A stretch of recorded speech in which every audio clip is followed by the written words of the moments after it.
وأشهد أن لا إله إلا الله وحده لا شريك له وأشهد أن محمدا عبده ورسوله صلى الله عليه وعلى آله وأصحابه ومن تبعهم بإحسان إلى يوم الدين. أما بعد، فإخواني في الدين وأخواتي في الله, kaum muslimin dan muslimat rahimani wa rahimakumullah. Semoga Allah Subhanahu wa taala senantiasa mencurahkan rahmatnya kepada kita sekalian. Insyaallah taala pada malam hari ini kita akan lanjutkan kajian kitab Fadlul Islam, masih pada bab wajibnya untuk masuk Islam. Sekarang kata penulis rahimahullah, wa fis sahih an Ibnu Abbas radhiyallahu anhuma, di dalam as-sahih, maksudnya Sahih Al-Bukhari, kitab hadits yang menjadi rujukan kaum muslimin, yang menjadi buku induk hadits bagi kaum muslimin, dari sahabat Ibnu Abbas, semoga Allah meridai keduanya. Ibnu Abbas, Abdullah Ibnu Abbas, sepupu Nabi kita yang mulia Muhammad sallallahu alaihi wasallam. Beliau mengatakan, anna Rasulullah sallallahu alaihi wasallam qala, Rasulullah sallallahu alaihi wasallam bersabda, abghadun nasi ila Allah thalathatun, ada 3 orang termasuk yang paling Allah benci. Ada 3 orang, kata Nabi sallallahu alaihi wasallam, termasuk orang yang paling Allah benci. Mulhidun fil haram, yang pertama adalah orang yang berbuat pelanggaran di tanah haram. Yang dimaksud di sini kata para ulama, di Makkah dan Madinah, karena itu termasuk tempat yang Allah muliakan, maka berbuat pelanggaran di situ, apakah bentuknya maksiat, demikian pula bid'ah, apalagi syirik, maka Allah lebih benci dibanding orang yang melakukan pelanggaran di selain 2 tempat ini. Jadi terkadang hukuman itu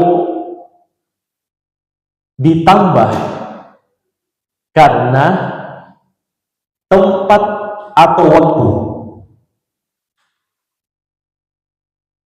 Terkadang hukuman itu ditambah karena orang yang melakukan pelanggaran itu berada di tempat yang mulia atau waktu yang mulia. Makanya orang yang melanggar di bulan Ramadan, orang yang melakukan maksiat di bulan Ramadan, itu hukumannya lebih berat dibanding orang yang melakukan maksiat di luar Ramadan. Kenapa? Sebab bulan Ramadan termasuk bulan yang diberkahi, waktu-waktu yang mulia.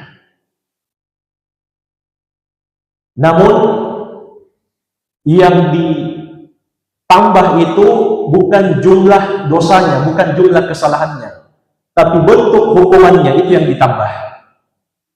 Sebagaimana firman Allah Subhanahu wa taala di surat Al-An'am di ayat yang 160, man ja'a bil hasanati falahu asyru amsalha, barang siapa yang melakukan satu kebaikan, maka untuknya balasan 10 kebaikan.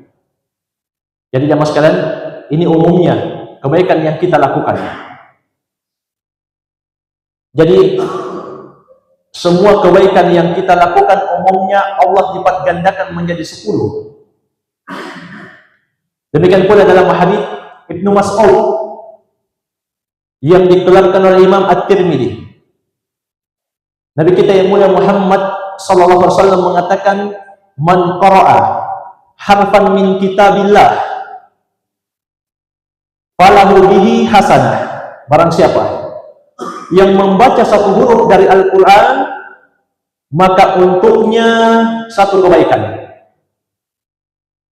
Wal hasanatu bi asyri amsalihha. Dan satu kebaikan ini, kata Nabi, Allah akan lipat gandakan menjadi 10 kebaikan. Luar biasa jamaah sekalian.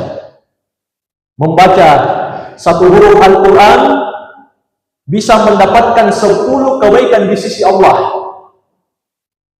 Kemudian kata Nabi, wala aqulu alif lam mim harfun. Aku tidaklah mengatakan alif lam mim itu satu huruf.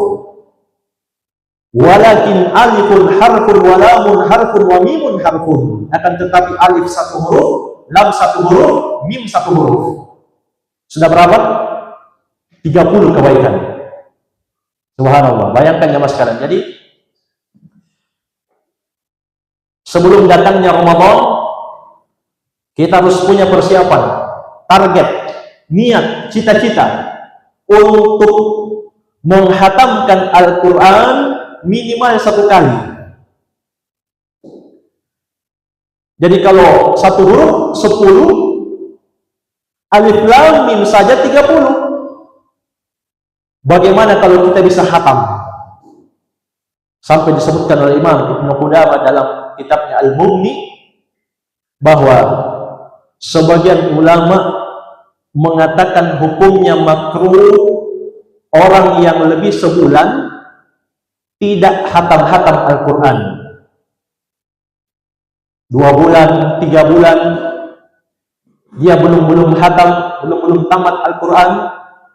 Ini hukumnya makruh, kecuali kalau dia punya tanggung jawab yang lebih, kecuali kalau dia punya tanggung jawab yang menyibukkan dia,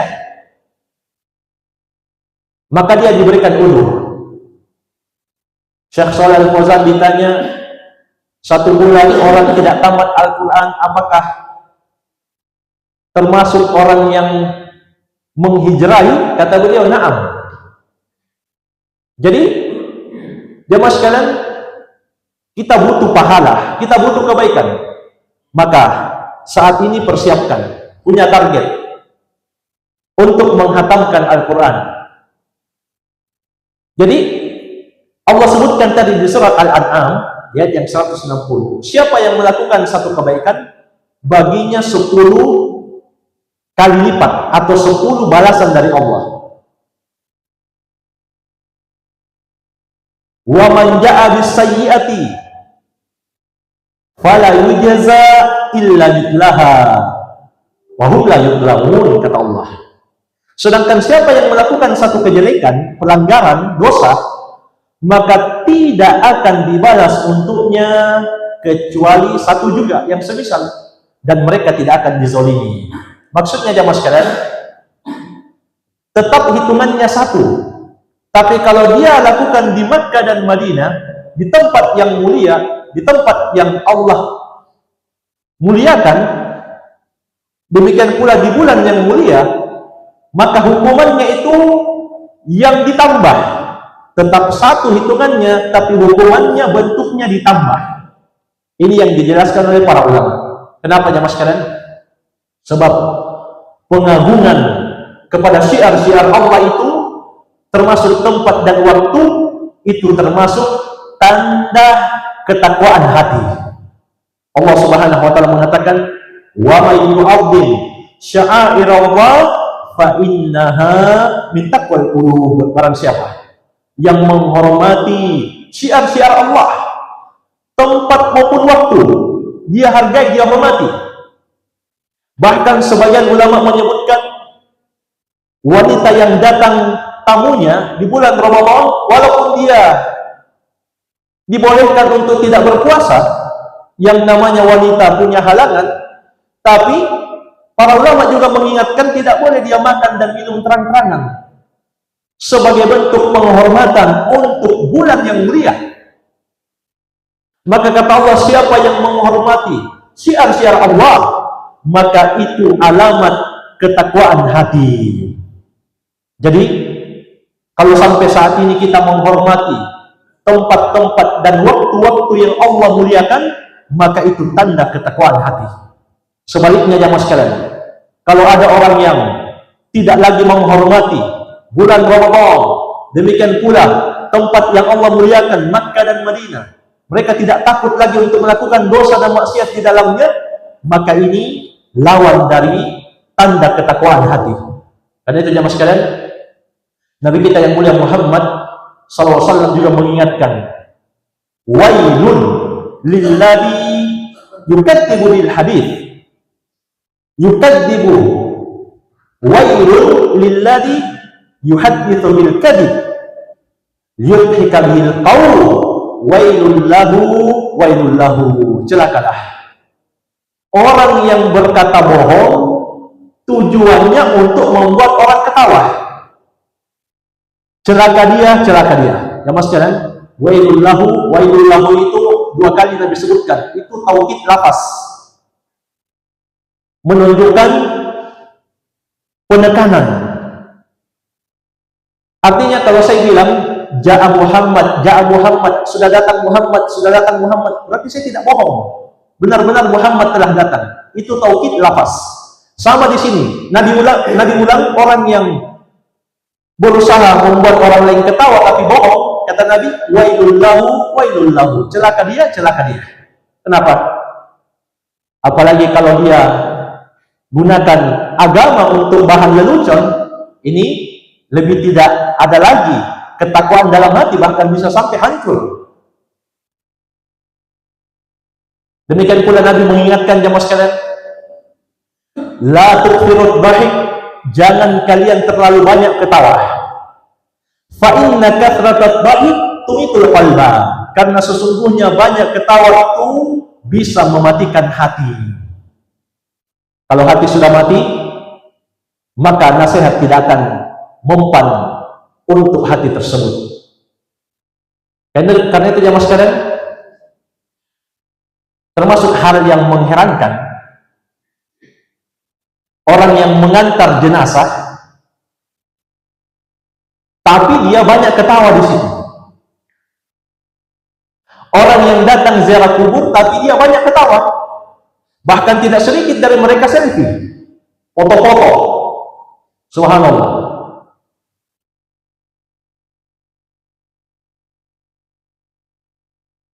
Katanya ini memanfaatkan momen. Padahal ketahuilah jamaah sekalian, ziarah kubur itu hukumnya sunnah. Ziarah kubur hukumnya sunnah. Dan tujuannya dua. Jadi ziarah kubur hukumnya sunnah, tujuannya itu dua. Yang pertama, untuk mengingat akhirat dan mengingat kematian, serta mengambil pelajaran merenungkan kondisi orang-orang yang sudah meninggal. Orang-orang yang sudah meninggal itu tidak bisa lagi beribadah, sedangkan kita yang masih hidup masih diberikan kesempatan untuk beribadah, maka kita ambil pelajaran di situ. Tapi orang yang selalu ketawa, banyak ketawa, ketika berada di kuburan tidak mungkin dia bisa merenungi hal ini, tidak mungkin. Banyak ketawa, banyak ngobrol, sibuk dengan foto, sibuk dengan video, tidak mungkin dia bisa ambil pelajaran. Dan itu jamaah sekalian, Nabi kita yang mulia Muhammad sallallahu alaihi wasallam mengatakan, kuntu nahaitukum an ziyaratil kubur, dulu saya melarang kalian ziarah kubur. Kenapa? Sebab masyarakat waktu itu baru meninggalkan jahiliyah, kesyirikan, kekufuran. Ala fazuruha. Kemudian kata Nabi, ketahuilah, sekarang ziarahilah kubur. Jadi ziarah kubur itu perintah Nabi sallallahu alaihi wasallam. Fa innahu yarikul qalbah, karena ziarah kubur itu bisa melembutkan hati. Wa tatma'ul aina, dan ziarah kubur itu bisa menyebabkan kedua mata meneteskan air mata. Wa tudzakirul akhirah, bisa mengingatkan tentang akhirat. wala taqulu hajran, dan ingat kata Nabi, jangan kalian mengucapkan ketika dikubur sesuatu yang membuat Allah murka. Ucapan-ucapan kotor, ucapan-ucapan yang bertentangan dengan adab-adab Islam. Ini tujuan yang pertama. Tujuan yang kedua, jamaah sekalian, ziarah kubur itu untuk mendoakan kaum muslimin. Demikian pula kaum mukminin. Makanya doa yang diajarkan oleh Nabi SAW kepada para sahabat ketika akan ziarah kubur.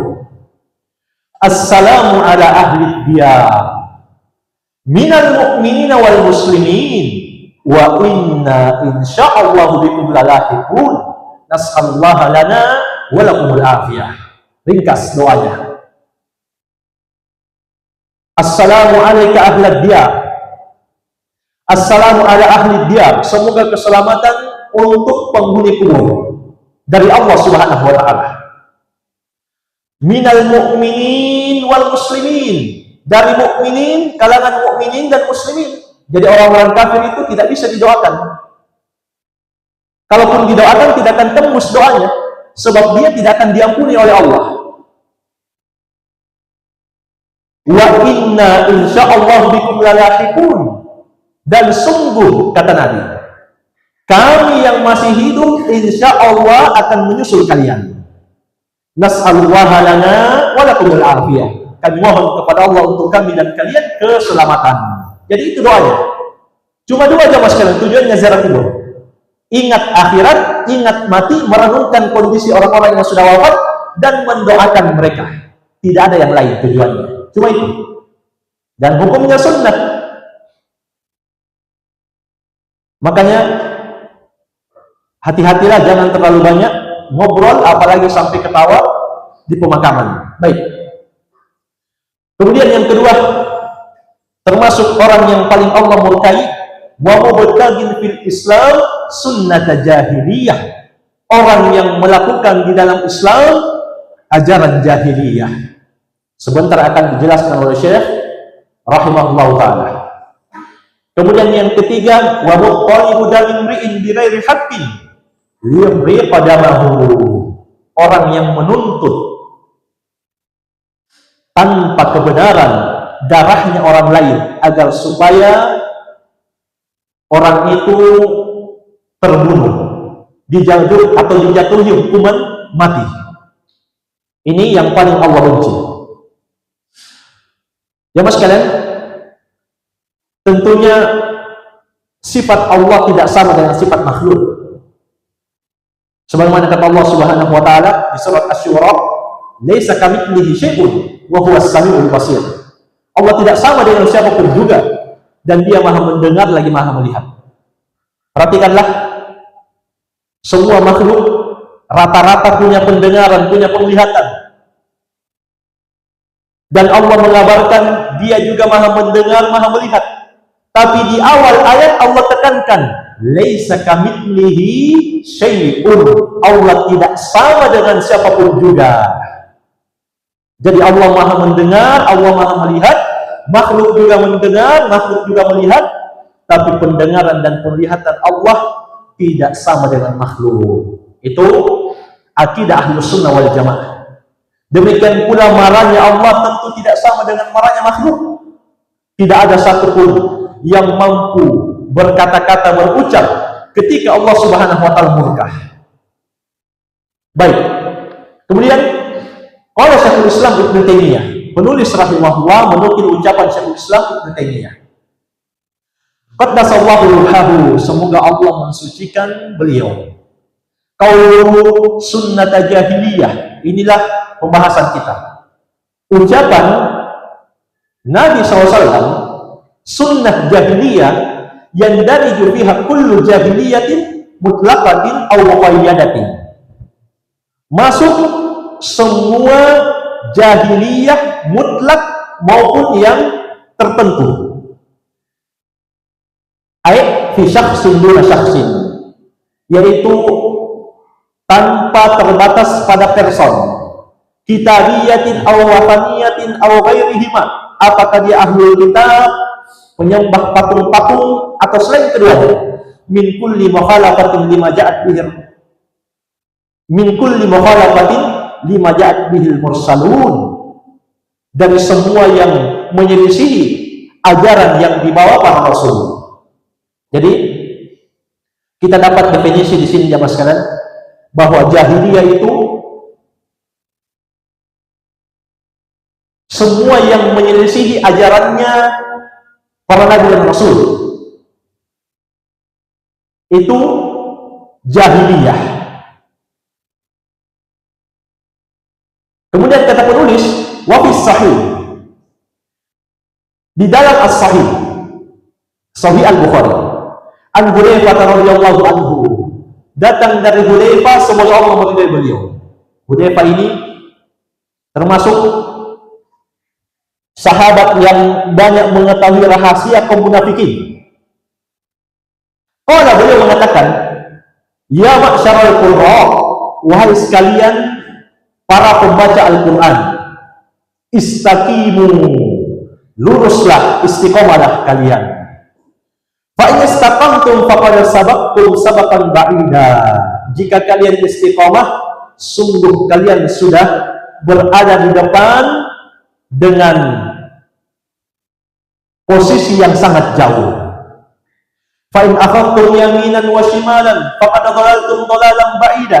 Tapi jika kalian bengkok ke kanan dan ke kiri, kalian akan tersesat dengan kesesatan yang jauh. Kemudian kata penulis rahimahullah, wa an Muhammad ibn Waddah annahu kana yadkhulul masjid fayaqifu 'alal hilaq fayaqul fadakarahu. Dari Muhammad bin Waddah, beliau salah seorang ahli hadis dari Andalus. Ketika masuk ke masjid, beliau berdiri di depan halaqah-halaqah menyampaikan ucapan Hudzaifah ini. Wahai sekalian para penuntut ilmu, orang-orang yang punya ilmu tentang Al-Quran, para ulamanya, istiqomalah kalian. Jika kalian istiqomah, sungguh kalian telah berada di depan dengan posisi yang sangat jauh. Tapi jika kalian ke kanan dan ke kiri, kalian akan tersesat dengan kesesatan yang jauh. Kemudian kata penulis rahimahullah, wa qala anba'ana Ibnu Uyainah, telah mengabarkan kepada kami Ibnu Uyainah. Ibnu Uyainah, Sufyan Ibnu Uyainah, ahli hadits dari kota Makkah, seorang sahabat dari generasi tabi'ut tabi'in. An Mujalid, dari Mujalid. An Sya'bi, dari Asy-Sya'bi. Asy-Sya'bi juga ahli hadits dari generasi tabi'in. An Masruq, dari Masruq. Masruq juga seorang ulama dari generasi tabi'in. Qala Abdullah, yakni Ibnu Mas'ud, berkata Abdullah, yaitu Ibnu Mas'ud, salah seorang ulamanya sahabat, radhiyallahu anhu, laisa amun illa walladhi ba'dahu syarrun minhu. Tidak datang satu waktu, satu tahun, kecuali tahun berikutnya lebih buruk. La aqulu amun akhsaru min amin, bukan maksudnya saya tahun ini lebih subur daripada tahun yang akan datang. Wala amirun khairun min amirin, bukan juga saya katakan pemimpinnya tahun ini lebih baik dari pemimpinnya yang akan datang. Lakin dahabu ulamaikum wa khiyarikum, akan tetapi yang dimaksud kata beliau akan wafat para ulama kalian, orang-orang salehnya kalian. Summa yahdutsu aqwamun yaqisunal umur bi ara'ihim fayanhadirul Islam wa yaklamun. Kemudian akan datang masyarakat atau satu kaum yang selalu mengandalkan akalnya untuk mengukur segala pembahasan. Islam bisa hancur dan terpecah karena sebab itu. Ini jamaah sekalian memberikan semua pelajaran kepada kita. Hadis dan athar ini wajibnya kita untuk berpegang teguh dengan Islam. Wajibnya kita punya ilmu, mengetahui tentang agama kita. Karena itu Nabi kita yang mulia Muhammad sallallahu alaihi wasallam mengatakan, jamaah sekalian, wa innal ulama warathatul anbiya, sesungguhnya para ulama itu pewaris para nabi. Wa innal anbiya lam yuwarithu dinaran wala dirhaman, dan sesungguhnya para nabi itu tidaklah mewariskan uang emas dan perak. Wa innama warathul ilma, akan tetapi mereka para nabi dan rasul mewariskan ilmu. Faman akhadahu faqad akhadha bihaddin wafir. Kemudian kata Nabi SAW, siapa yang mengambil ilmu mereka, sungguh dia telah mengambil bagian yang sangat banyak. Jadi ya mas sekalian, untuk bisa tetap istiqomah di masa-masa fitnah, kita butuh mengambil ilmu dari para ulama. Dan termasuk ciri dekatnya hari kiamat saat Allah mewafatkan satu persatu ulama Islam. Itu termasuk cirinya tanda kiamat, cirinya dekatnya hari kiamat. Sebagaimana yang Nabi kabarkan, innallaha la yaqbidul ilma intiza'an yantazi'uhu minal ibad. Sesungguhnya Allah tidaklah mencabut ilmu itu sekaligus dari setiap hambanya. Walakin yaqbidul ilma biqabdil ulama, akan tetapi Allah hilangkan ilmu dengan mewafatkan para ulama. Hatta idza lam yubqi aliman ittakhadhan nasu ru'usan juhalan, sampai ketika Allah tidak menyisakan satu pun ulama, maka manusia pun mengambil orang-orang yang bodoh sebagai tokoh. Fasu'ilu fa'aftau bighairi ilmin fadallu wa dhallu. Mereka pun ditanya, apa hukumnya ini, apa hukumnya itu. Mereka berfatwa tanpa ilmu, dan mereka pun sesat dan menyesatkan umat. Jadi jamaah sekalian, sebelum ilmu ini diangkat, maka tetaplah bersemangat untuk mempelajari agama kita. Sebab itu kunci untuk istiqomah. Dan jamaah sekalian, Ibnu Mas'ud di sini mengatakan, bukan maksudnya tahun ini lebih buruk dari tahun berikutnya, maksudnya pemimpinnya atau dari sisi sumurnya, tidak. Semakin banyak ulama yang wafat. Jadi kalau kita punya tempat-tempat kajian, kita punya guru-guru, ustadz-ustadz yang bisa kita hadiri kajiannya, maka manfaatkan memang. Karena itu termasuk tanda kebaikan besar. Karena itu jamaah sekalian, ketika Allah Subhanahu wa taala mengatakan di surat Al-Maidah, "Wa atmamtu 'alaikum nikmati." Aku cukupkan atas kalian nikmatku. Maksudnya di situ kata para ulama ahli tafsir, Allah membimbing kaum muslimin dari gelapnya kebodohan dan kekufuran menuju kepada cahaya iman dan ilmu. Siapa yang banyak paham tentang agamanya, maka semakin banyak nikmat yang dia dapat dari Allah.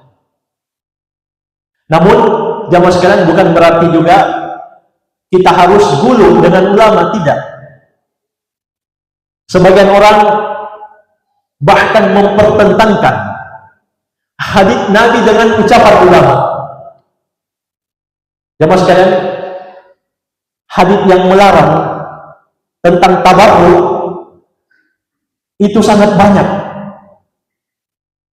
Hadis yang membolehkan tabarruk itu tidak ada. Tabarruk itu mencari berkah. Tabarruk fi kuburi sholihin, cari berkah di kuburan orang-orang saleh. Yang ada itu dalil yang melarang, tidak ada dalil yang membolehkan. Tapi jamaah sekalian, sebagian orang lebih memilih ucapan ulama dibanding hadis Nabi. Dia pun mengatakan, tapi Imam Ahmad membolehkan untuk tabarruk. Tapi Syekhul Islam Ibnu Taimiyah membolehkan untuk tabarruk. Jamaah sekalian, kalau memang itu betul, maka tidak boleh kita mendahulukan ucapan seorang pun dibanding ucapan Nabi Muhammad SAW. Tidak boleh. Dalam hadis Jundub bin Abdullah, riwayat Muslim, di dalam sahihnya, Nabi kita yang mulia Muhammad SAW mengatakan, ala fala tattakhidul qubur masajida inni anhaakum an dzalik.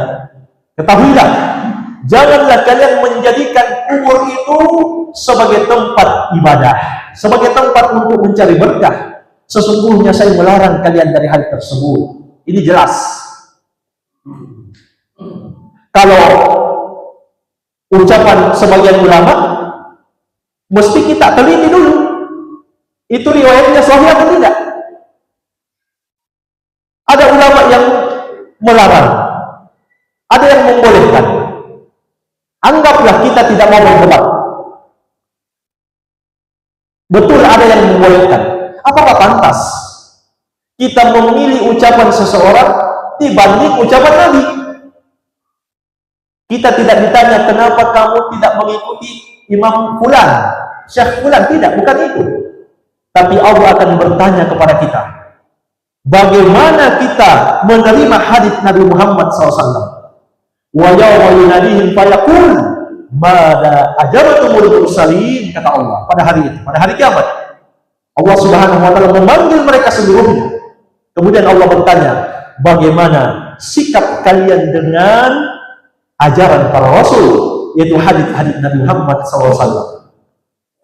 Jadi salah ya, tidak boleh. Dan percuma bisa baca kitab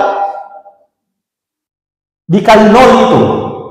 Kalau dia lebih memilih ucapan seseorang dibanding hadits Nabi, percuma ya mas kalian. Walaupun kitab itu ratusan di kamar, bisa i'rab, bisa baca kitab, bisa menjelaskan kedudukannya, mubtada, khabar, hal, na'at, man'ut, percuma dikali nol.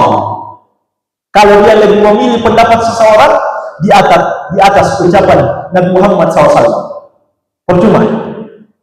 Ya mas sekalian, Abu Jahal itu tidak belajar nahwu, tidak belajar dia sorot, tidak belajar Alfiya Ibnu Malik, tapi dia paham makna la ilaha illallah, dia tahu i'rabnya. La ilaha illallah itu maksudnya tidak boleh lagi ada yang disembah selain Allah, hanya Allah yang diibadahi. Nah, ini penyakit musyrikin Makkah, makanya dia tidak mau ucapkan. Tapi jamaah sekalian, untuk apa menjadi sastrawan Arab kalau seperti Abu Jahal, akidahnya rusak, menentang Nabi Muhammad dan kafir kepada Islam? Untuk apa? Tidak ada manfaatnya. Belajar bahasa Arab itu, belajar kitab itu untuk memahami dalil, untuk memahami ayat, untuk memahami hadis, bukan untuk membantah ayat dan hadis, bukan. Sebagian orang bahkan dia dikenal sebagai gus, kiai, tapi berani dia lawan hadits Nabi SAW. Karena itu jamaah sekalian, kata Imam Ahmad sendiri mengatakan, ajibtu liqaumi, saya heran pada orang, arafu al-isnad wa sihhatahu, dia tahu ilmu hadis, dia tahu ilmu sahih, ini lama yadhabuna ila ra'i Sufyan, tapi dia lebih memilih pendapatnya Sufyan Ats-Tsauri maksudnya, ahli hadis di zaman itu. Jadi Imam Ahmad juga heran, ada orang tahu hadis tapi dia lebih pilih ucapannya Sufyan. Subhanallah. Persis.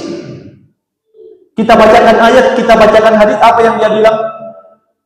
Siapa kamu mau langsung kembali kepada Quran dan Sunnah? Subhanallah. Ini Syekhul Islam Muhammad bin Abdul Wahab jamaah sekalian dalam Ushulus Sittah mengatakan ini termasuk syubhat setan. Kalau kita mau sampaikan ayat, kita mau sampaikan hadis, apa dia bilang? Apakah kamu ulama? Apakah kamu sekelas Imam Syafi'i? Itu syubhat setan.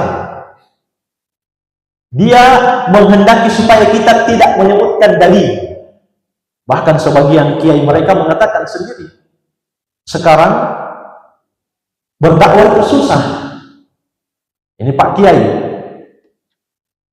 dia bilang dulu sebelum ada manhaj salaf, maksudnya sebelum tersebar, ketika ustadz atau kiai ditanya apa hukumnya ini, si ustadz atau si kiai tinggal mengatakan halal, langsung selesai, haram, selesai. Sekarang katanya tidak cukup begitu, nanti dia tanya lagi, Mana dalilnya? Yang bilang halal, yang bilang haram. Nanti disebutkan, iya ada dalilnya. Nanti dia tanya lagi, dalilnya Al-Quran atau hadis?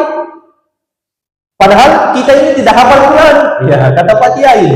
Subhanallah. Jadi dia sekalian, dia merasa terbebani kalau ditanya dalil. Padahal dia sekalian termasuk manhaj ahlus sunnah yang membedakan dengan ahlul bid'ah adalah dia selalu berpegang teguh dengan ayat dan hadis. Siapapun yang mengucapkan, bagaimanapun tingginya kedudukannya, lulusan dari manapun, kalau dia menyelisih hadis dan ayat, kita tidak peduli. Maka kita mengambil ayat dan hadis. Namun jamaah sekalian, tentunya para ulama itu, kalau dia betul ulama ya, tidak akan sengaja melawan hadis, tidak akan sengaja. Kalau dia betul ulama, dia tidak akan sengaja menyelisih hadis. Kenapa? Sebab dia juga manusia biasa. Yang namanya manusia jamaah sekalian, bisa benar, bisa salah.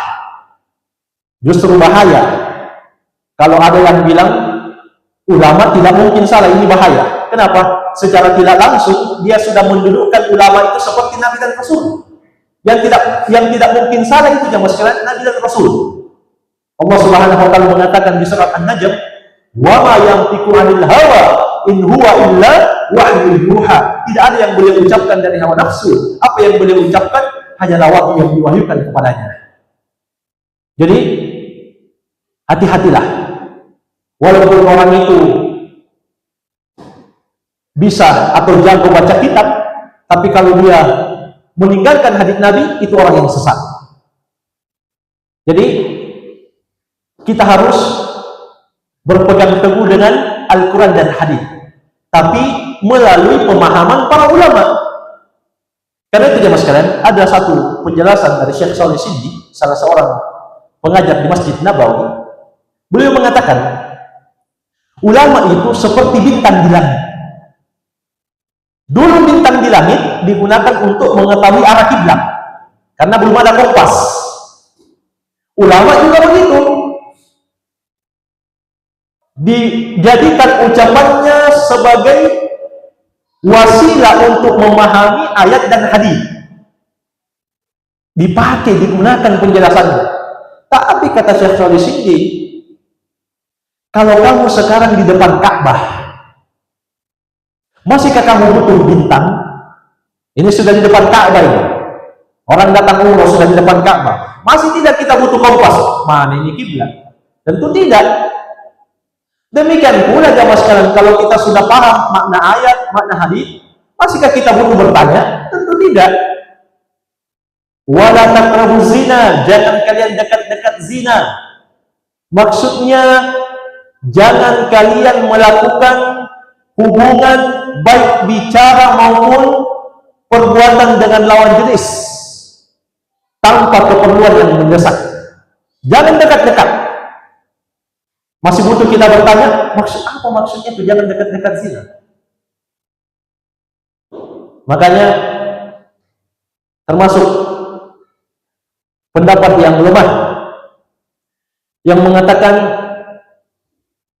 bolehnya akhwat itu dibonceng oleh laki-laki asing. Ini termasuk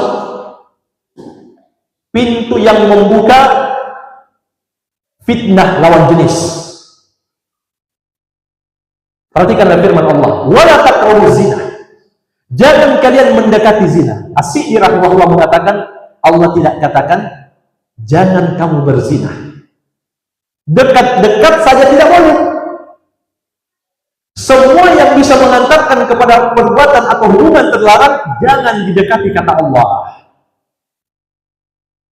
Sampai-sampai Allah Subhanahu wa taala mengatakan, mengingatkan kepada para wanita, fala takhda'na bil qaul, jangan kalian melembut-lembutkan suara.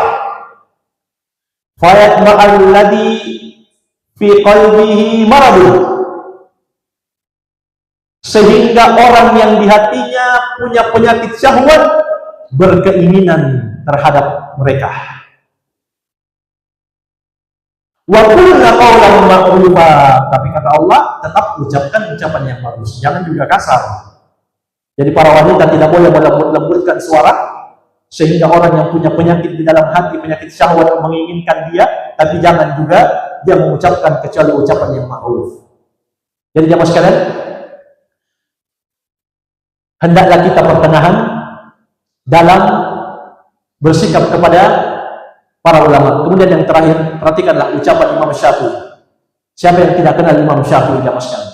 Muhammad bin Idris Asy-Syafi'i, ulama besar yang diagungkan, dihormati di masyarakat kita. Kata beliau, kullu hadithin anin Nabi sallallahu alaihi wasallam, semua hadits dari Nabi, fahuwa qawli, itulah pendapatku, wa illam tasma'u minni, walaupun kalian tidak mendengar langsung dariku. Karena namanya ulama, tidak mungkin semua hadits Nabi dia hafal, tidak mungkin, pasti ada yang luput, yang namanya manusia biasa. Tapi kata Imam Syafi'i, kalau dia hadits pasti itu pendapatku, walaupun kalian tidak membaca, mendapatkan atau mendengar langsung dariku atau dari buku. Baik, ini mungkin yang bisa kita ambil jamaah sekalian. Selesai bab ini, kesimpulannya kita menuntut ilmu, semangat agar kita tetap bisa berada di atas jalur Islam, jalur atau manhaj Ahlus Sunnah wal Jamaah melalui para ulama. Tapi kita pun tidak boleh guru ketika kita tahu hadis dan ayat bertentangan dengan ucapan mereka. Ini wallahu alam. Mungkin ada yang masih ada waktu, saya persilakan untuk bertanya. Ya.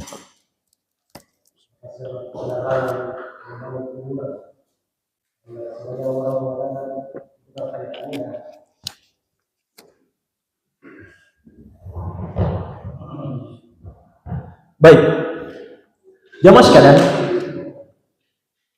sesungguhnya yang melarang kita untuk membangun kuburan itu bukanlah ustadz, bukanlah kiai, bukan juga ulama, tapi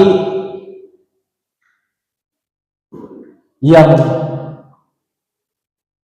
melarang kita untuk membangun kuburan itu adalah Nabi kita yang mulia Muhammad sallallahu alaihi wasallam. Dan Allah Subhanahu wa taala mengatakan, innama qaulul mu'minin idza du'u ila Allah wa rasul liyahkuma bainahum ay yaqulu sami'na wa ata'na. Innama qaulul mu'minin idza du'u ila Allah wa rasul liyahkuma bainahum ay yaqulu sami'na wa ata'na. Sesungguhnya hanyalah jawaban yang muncul, yang keluar dari orang yang beriman ketika diajak kepada Allah dan Rasulnya, maksudnya untuk kembali kepada Al-Quran dan Sunnah. Dia mengatakan, menjawab cuma dua, sami'na wa ata'na, kami dengar, kami taat. Bukan kami dengar, kami pikir-pikir dulu, atau kami dengar dan kami sesuaikan dulu dengan kebiasaan masyarakat. Bukan itu. Sami'na wa ata'na, kami dengar dan kami siap ya Allah untuk laksanakan. Itu jawaban yang keluar dari mulut orang-orang yang beriman ketika diajak untuk kembali kepada Al-Quran dan Sunnah. Sekarang apa ucapan Nabi? Ucapan Sunnah, ucapan hadis. Dalam hadis yang diriwayatkan oleh Imam Muslim, datang dari Jabir radhiyallahu anhu, Nabi kita yang mulia Muhammad sallallahu alaihi wasallam mengatakan, naha ayyujassasal qabr. Nabi melarang untuk mengapuri kuburan, menyemen, wa ada alaihi, duduk di atasnya, wa yughna alaihi, dan membangun bangunan di atasnya. Dalam riwayat yang lain, auzadu alaihi, ditambah di atasnya. Dalam riwayat yang lain, yuktab alaihi, ditulis di atasnya. Ini riwayat-riwayat sahih. Apa ucapan orang beriman? Sami'na wa ata'na. Kami dengar, kami taat. Kenapa? Kata para ulama, ini semua wasilah yang bisa mengantarkan seseorang untuk berbuat syirik. Makanya Nabi larang dulu ziarah kubur itu di awal-awal Islam.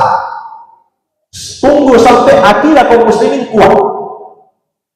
Setelah kuat, Nabi biarkan ziarah kubur. Jadi, jamaah sekalian, sesungguhnya orang yang membela tabarruk di kubur orang-orang soleh ini sangat berbahaya. Kenapa? Secara tidak langsung dia mengajak manusia untuk mengkuduskan selain Allah Subhanahu wa taala. Dan tidak menutup kemungkinan awalnya diusap-usap, mungkin dicium, setelah itu dimintaki hajat. Itu tidak ada yang bisa menjamin selamatnya, makanya syariat menutup. Ini jawabannya. Karena itu larangan dari Nabi SAW. Ini jawabannya, wallahu a'lam. Ada yang lain? Saya silakan. Terakhir. Hah?